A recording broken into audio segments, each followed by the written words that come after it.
रोशन आनंद jail से निकलते ही Patna high court पहुंचे हैं। बड़ी खबर आपको बता रहे हैं, रोशन आनंद ने कई आरोप भी लगाए हैं। दरअसल फैजल खान पर यह पूरा आरोप रोशन आनंद ने लगाया है, जिसमें उन्होंने कहा कि फैजल खान और किसान कोल्ड स्टोर के मालिक रमाशंकर प्रसाद ने मेरे भाई की हत्या करवाई है। उन्होंने केंद्र सरकार और बिहार सरकार से उच्च स्तरीय कमेटी गठित कर सीबीआई जांच की मांग भी की है।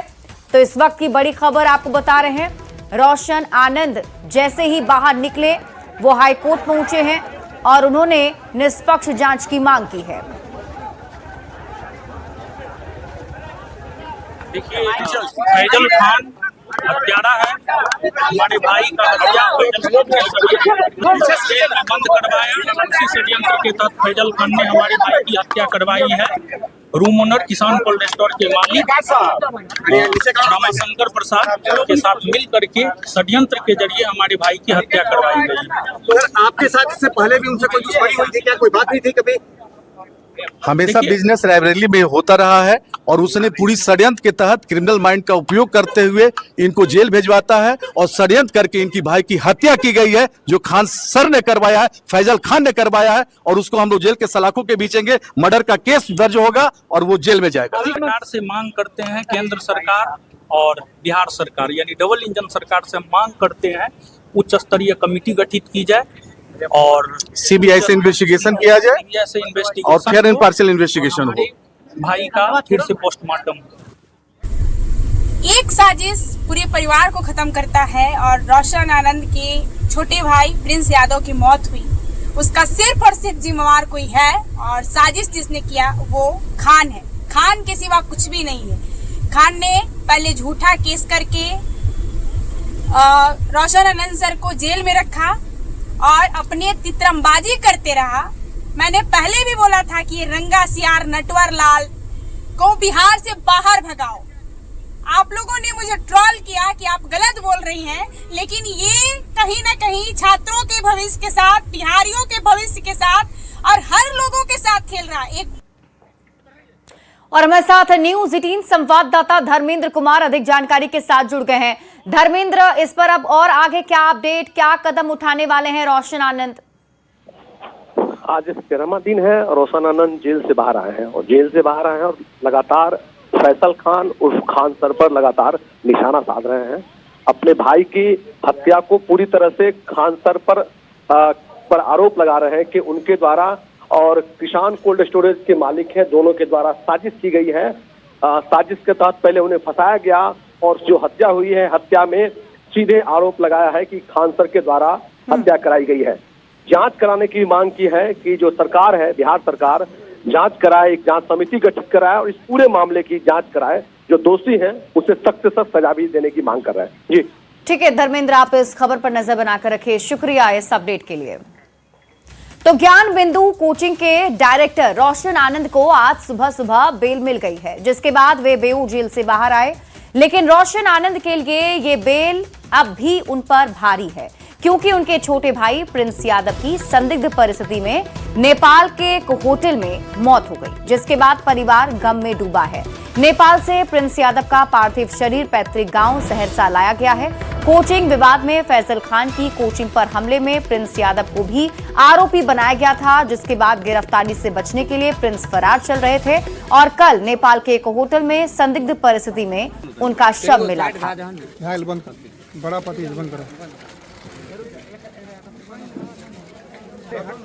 वहीं प्रिंस यादव की मौत मामले पर फैजल खान ने संवेदना जताई है। प्रिंस यादव की मौत पर उन्होंने संवेदना जताई। फैजल खान ने एक वीडियो संदेश जारी किया है, जिसमें उन्होंने इस मौत पर अपनी बात रखी है। परिवार के प्रति उन्होंने संवेदना जताई है और कहा किसी तीसरे के शामिल होने का शक, पूरे मामले की हाई लेवल जांच हो, परिवार को हर संभव मदद के लिए तैयार है। दिल दहल गया। किसी परिवार के लिए इससे कठिन दौर क्या आ सकता है? भगवान इस कठिन दौर से निकलने के लिए उनको सहन शक्ति दे। इतनी भयानक स्थिति और इतनी कठोर स्थिति में वो कैसे निकल पाएंगे लोग? इस घटना के बाद पता नहीं कैसे परिवार सहन करेगा इसको। इस कठिन दौर में हमारी संवेदना परिवार के साथ है। जब कभी आदमी ऐसी खबर सुनता है तो दिल बैठ जाता है। इसी के पूर्व मंत्री नीरज कुमार ने फैसल खान उर्फ खान सर को लेकर बड़ा बयान दिया है। उन्होंने सरकार से खान सर के कोचिंग संस्थान और अन्य संस्थानों की जांच कराने की मांग भी कर दी और कहा कि कम समय में अर्जित संपत्तियों के स्रोत की भी जांच होनी चाहिए।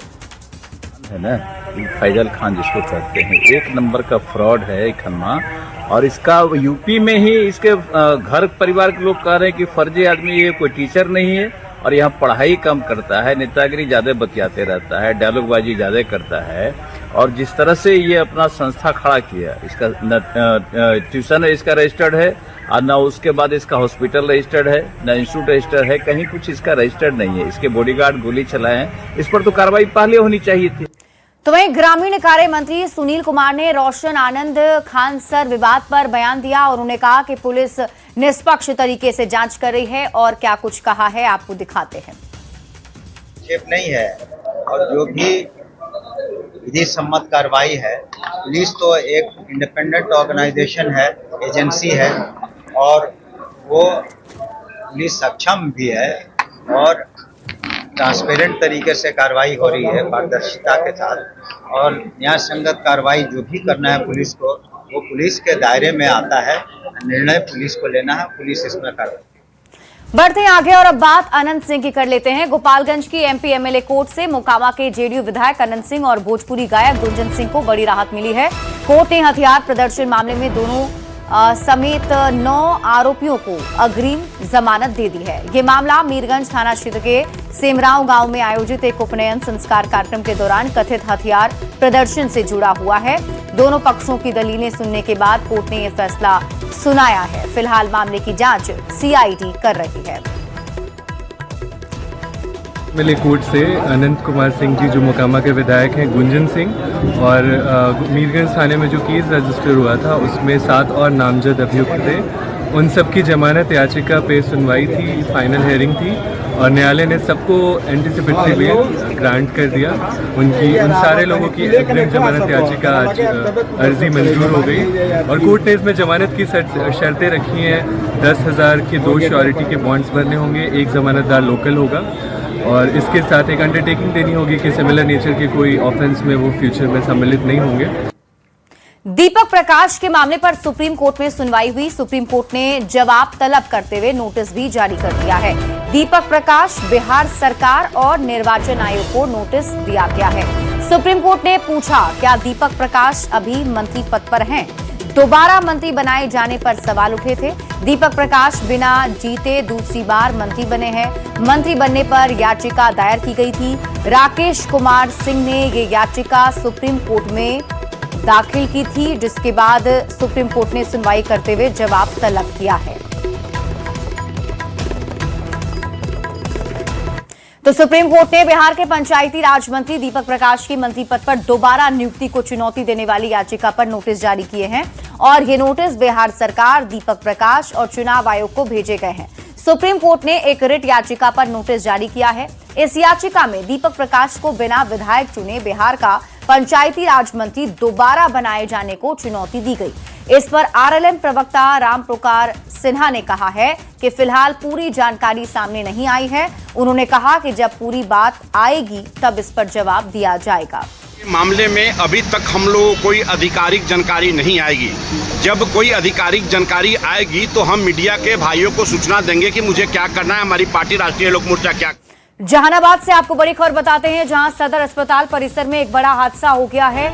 निर्माणाधीन नए भवन की ऊंचाई से गिरकर 2 मजदूर गंभीर रूप से घायल हो गए। घायलों की पहचान पश्चिम बंगाल के मालदा निवासी फिरोज शेख और सलमान अली के रूप में हुई है।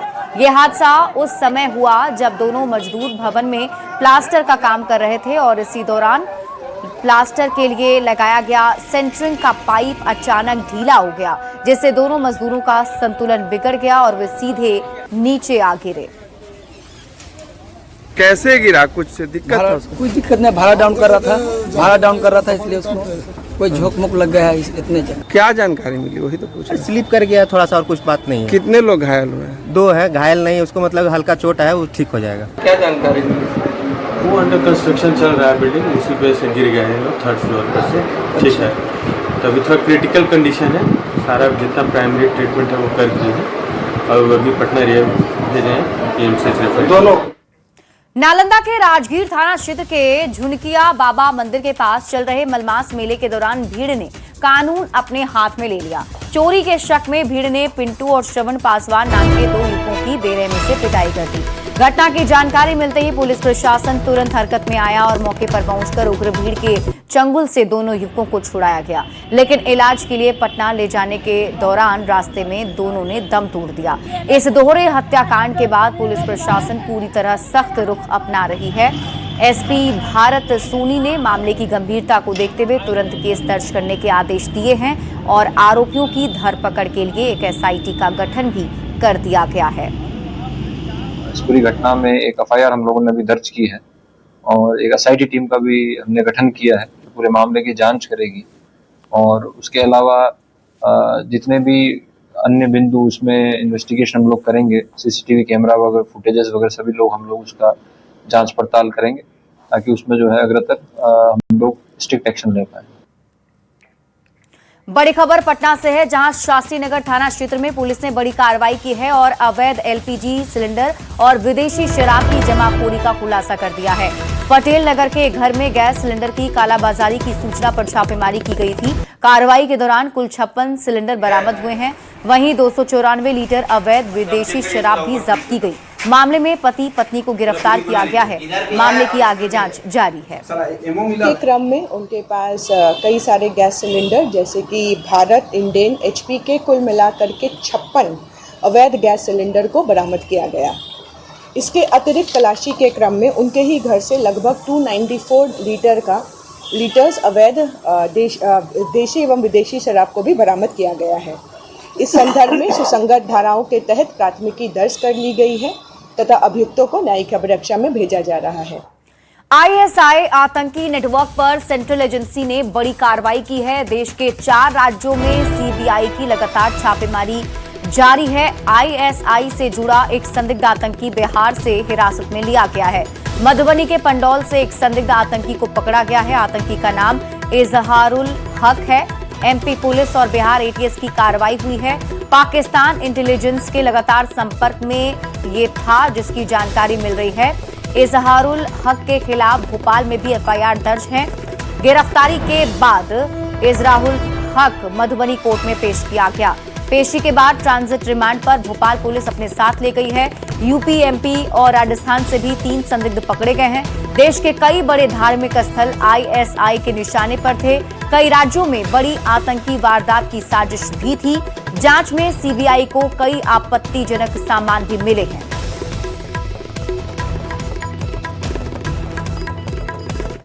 जहानाबाद के काको थाना क्षेत्र के निसरपुरा गांव में हुई दोहरी हत्या के मामले को लेकर मगध रेंज के IG विकास वैभव घटनास्थल पर पहुंचे। उन्होंने डेकोरेशन व्यवसायी शिवम कुमार उर्फ गोलू और उनके चाचा मुन्ना सिंह की हत्या के मामले की जानकारी ली। IG ने पुलिस अधिकारियों को कानून व्यवस्था बनाए रखने और दोषियों के खिलाफ त्वरित कार्रवाई के निर्देश भी दिए। साथ ही कहा कि पुलिस पूरी गंभीरता से जांच कर रही है और किसी भी दोषी को बख्शा नहीं जाएगा। जो घटना घटी, पहली घटना 18 मई को और दूसरी घटना 8 जून को हुई है। इसमें अभी तक कुल जितने 17 नामजद अभियुक्त हैं, इनमें से 8 लोगों की गिरफ्तारी की जा चुकी है या सरेंडर हुए हैं और जेल में। 7 अन्य की कुर्की हुई है और 2 पर वारंट है, उनके भी शीघ्र गिरफ्तारी के प्रयास चल रहे हैं। इस मामले में परिवार को सुरक्षा देने के लिए 2 अंगरक्षक तत्काल अभी हम लोग दे रहे हैं और घर पर भी। खबर आपको पटना से दिखाते हैं, जहां रिजल्ट प्रकाशन की मांग को लेकर फार्मासिस्ट अभ्यर्थियों ने BTSC कार्यालय का घेराव किया है। बड़ी संख्या में फार्मासिस्ट अभ्यर्थियों ने आयोग के बाहर जमकर प्रदर्शन भी किया। प्रदर्शन की सूचना मिलने पर पुलिस मौके पर पहुंची। जानकारी के मुताबिक 2473 पदों पर फार्मासिस्ट की बहाली होनी थी, लेकिन दस्तावेज जांच के 4 महीने बाद भी रिजल्ट जारी नहीं करने को लेकर अभ्यर्थियों में आक्रोश है, जिसको लेकर प्रदर्शन किया गया है। फार्मासिस्ट ने तकनीकी सेवा आयोग के चेयरमैन और सचिव के खिलाफ जमकर नारेबाजी की। मैंने एग्जाम दिया एफएमजी का 17 जनवरी को, जिसका रिजल्ट 28 जनवरी को आ चुका था। उसके बाद हम लोग का सारा यहाँ आपने रजिस्ट्रेशन कर दिया, हमें सारा प्रोविजनल रजिस्ट्रेशन मिल गया है, लेकिन अभी तक जो है हमारा कोई भी डेट नहीं आया है कि हमें कहाँ इंटर्नशिप मिलना है, कौन से कॉलेज में मिलेगा या आगे फर्दर क्या प्रोसेस है, कुछ भी डिसाइड नहीं है। अभी एग्जाम हुआ 17 जनवरी को, ये एफएमजी का एग्जाम हुआ था, तो वो पास करने के बाद रिजल्ट आ चुका है। 30 तारीख के करीब रिजल्ट आया था मुझे लगता है। 30 जनवरी से लेके आज हो गई, आज की तारीख है 14-15 जून हो गई। आज तक ना कोई खबर है कि कहाँ इंटर्नशिप की पोस्टिंग होनी है, क्या है। हम सब अपने मेरिट पे यहाँ खड़े हैं, ऐसा तो है नहीं कि हम पे कोई एहसान करा गया है। तो बस यही चाहेंगे कि जल्दी से जल्दी काम हो जाए हमारा। हम लोग निशांत जी माननीय हेल्थ मिनिस्टर ऑफ बिहार, हम उनसे भी मिलके आए हैं 2 बार, और सेक्रेटेरिएट मैं पर्सनली गई हूँ 3 बार, और हमने रिसीविंग तक लिया है वहाँ पे दे के सचिव को। लेकिन उसके उपरांत भी कोई किसी भी तरीके की कोई जानकारी हमें नहीं मिली आगे क्या है कैसे। और मैंने 2 बार अंडर सेक्रेटरी को कॉल करने की भी कोशिश की, और मुझे उसका ज्ञात नहीं है कि किन्होंने फ़ोन उठाया, लेकिन बहुत ही बुरी तरीके से हमसे बात हुई और बोला गया कि एफएमजी का हमें कुछ नहीं पता है। फिर हमने 3-4 बार और सेक्रेटेरिएट में कॉल किया, लोगों से बात करने की कोशिश की, उसके बावजूद कोई रिजल्ट नहीं निकला है अभी तक। मुंगेर में सोमवार की सुबह जाम ने लोगों की परेशानी बढ़ा दी। श्री कृष्णा सेतु से लेकर बरियारपुर तक गाड़ियों की लंबी कतार लग गई, जिससे NH 333B पूरी तरह प्रभावित हो गया। हालात ऐसे रहे कि रात करीब 2 बजे से ही वाहनों के पहिए थम गए और सुबह तक सड़क पर कई किलोमीटर लंबा जाम लगा रहा। इस महाजाम का असर राष्ट्रीय उच्च पथ 80 तक देखने को मिला है। जाम में ट्रक, बस, कार, एम्बुलेंस और मालवाहक वाहन घंटों फंसे रहे। तो खगड़िया की ओर जाना था, लेकिन जब पुल पर पहुंचे हैं तो लोग यहाँ बता रहे हैं, जो भी पूर्व से जाम में फंसे हुए हैं वो लोग बता रहे हैं कि लगभग 2 बजे रात से जाम की स्थिति बनी हुई है। सबसे बड़ी बात है कि जिला प्रशासन को इस बात को समझना चाहिए कि जो आपका टोल नाका है, टोल नाका पर बड़ा ही अभद्र व्यवहार उनके कर्मियों के द्वारा किया जाता है और उनके ही कारण जो है गाड़ी लेट होती है। ये रात से जाम है, मान लीजिए जब से सुबह हुआ है ना, तब से छोटी गाड़ियाँ की चालन ज़्यादा हो गई है, ठीक ना, और बड़ी गाड़ी अपने साइड से कतार में चलती रहती है। मान लीजिए जाम को तो हमेशा बचाते रहती है बड़ी गाड़ियाँ, ठीक ना। छोटी गाड़ी बाइक हो जाए, 4 व्हीलर हो जाए, सभी गाड़ियाँ आती है अपना ओवरटेक में जाती रहती है, और जिस पुल पर जा करके मान लीजिए जगह नहीं होने के कारण जाम रहती है। गया जी में मुख्यमंत्री सम्राट चौधरी ने बड़ा बयान दिया है। उन्होंने बिहार विकसित और समृद्ध बनाने के लिए प्रशासनिक अधिकारियों से बड़ा आह्वान किया है। सीएम ने कहा कि अब सोने का समय खत्म हो गया है, ना सोना है ना सोने देना है। बिहार को विकसित बनाने के लिए 24 घंटे में 20 घंटे काम करना होगा। उन्होंने कहा कि नीतीश कुमार से पहले 15 साल बिहार सोया रहा, जिसकी वजह से हम काफी पीछे छूट गए। ऐसे में अब उद्योग और प्रशासनिक व्यवस्था को ठीक करने से ही बिहार बदलेगा। भ्रष्टाचार को खत्म करना होगा। उन्होंने पीएम मोदी के भी नारे को दोहराया कि ना खाना है ना खाने देना है। मुख्यमंत्री ने अपराध को लेकर भी एक बार फिर बयान दिया है। जो अपराधी पुलिस को चुनौती देंगे उन्हें 48 घंटे के भीतर पुलिस जवाब देगी और बिहार को अपराध मुक्त बनाने के लिए अपराधियों का गया जी में पिंडदान होता रहेगा। बिहार से करीब 80% अपराधी भाग चुके हैं। अगर कोई बचा है तो उसका पता बता दीजिए, पुलिस खोज कर उनका इलाज करती रहेगी।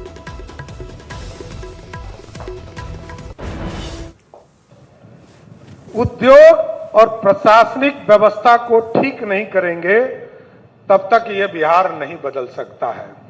और प्रशासन के लोगों को मैंने स्पष्ट कहा कि अब सोने का समय खत्म हो गया साथियों, और इसलिए मैंने कहा सोने का समय खत्म हो गया क्योंकि 15 साल का गैप है दूसरे राज्यों से। 15 साल हम सोए रह गए।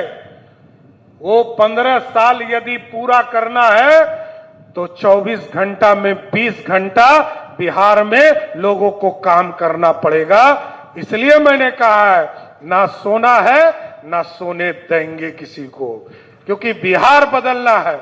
और बिहार तभी बदल सकता है क्योंकि भ्रष्टाचार को भी लड़ना है, और भ्रष्टाचार तभी खत्म होगा जब ना खाना है, ना मोदी जी ने कहा है ना खाना है, ना किसी को खाने देना है। साथियों, ये पूरी व्यवस्था बदलनी है।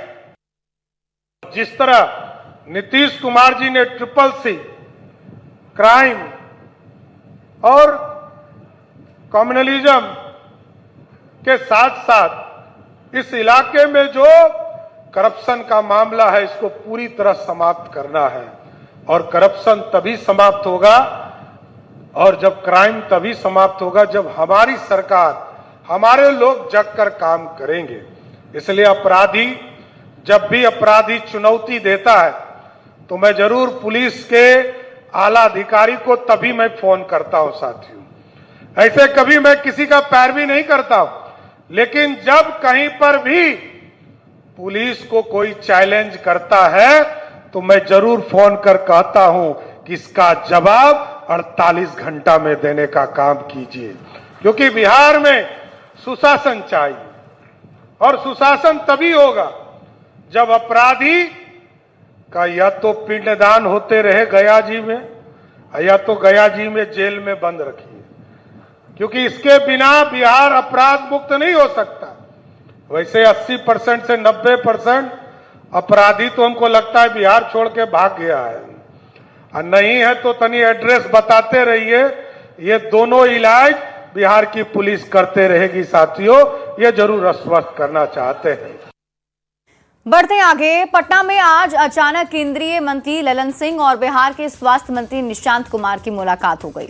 दरअसल पटना में बीपी मंडल चौक पर अचानक ललन सिंह और निशांत कुमार का काफिला आमने सामने आ गया, जिसके बाद दोनों अपनी अपनी गाड़ी से उतरे, एक दूसरे का हालचाल जाना और इस दौरान निशांत कुमार ललन सिंह के पैर छूकर उनका आशीर्वाद लेते नजर आए। कुछ देर तक दोनों के बीच कई मुद्दों पर बातचीत भी हुई।